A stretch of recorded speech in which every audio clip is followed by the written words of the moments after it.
exciting thing about Harley-Davidson is that passion and emotion doesn't really lose its impact. I feel today the way I did when I was a teenager.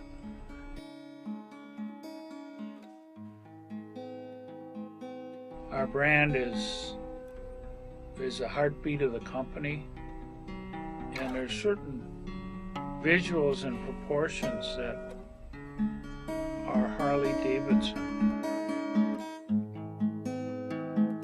Diversification, I guess, is part of the magic, because Harley-Davidson's appeal to a wide range of age groups and people around the world.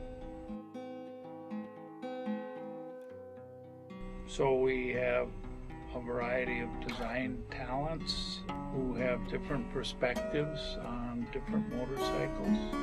That's very valuable for the variety of vehicles that we build. My history comes from cars. I got roped into cars from my dad. I think my dad was the mechanical side of the recipe, and my mom was the artistic side of the recipe, and she was a painter, and my dad was a hands-on guy. And I rode my first bike when I was 4. It was a JR50, and I rode it before I could even ride a pedal bike.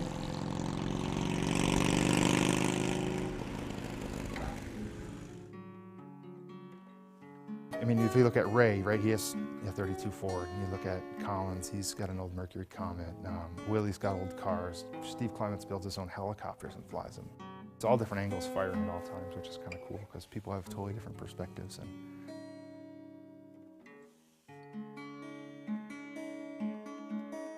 And my passion obviously comes from influences from hot rodding.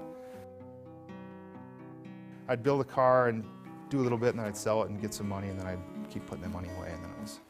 I'm fortunate in that I share these interests with the people in the styling department who are hobbyists as well as experienced designers.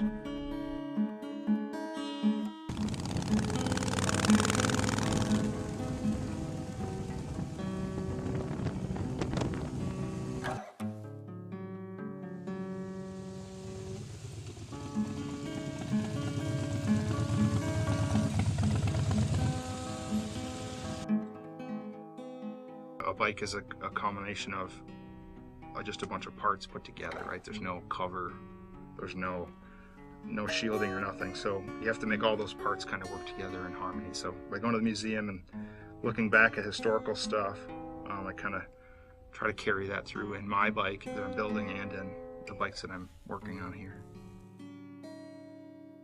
It seems like for me, the more you strip off, the better, and that's one of the bases behind Blackline, is to view down to the bare bones and just strip off as much as you can and still make it legal. And when you're all done with this, all these bits and pieces, you gotta have a beautiful sculpture going down the road that looks good, feels good, sounds good.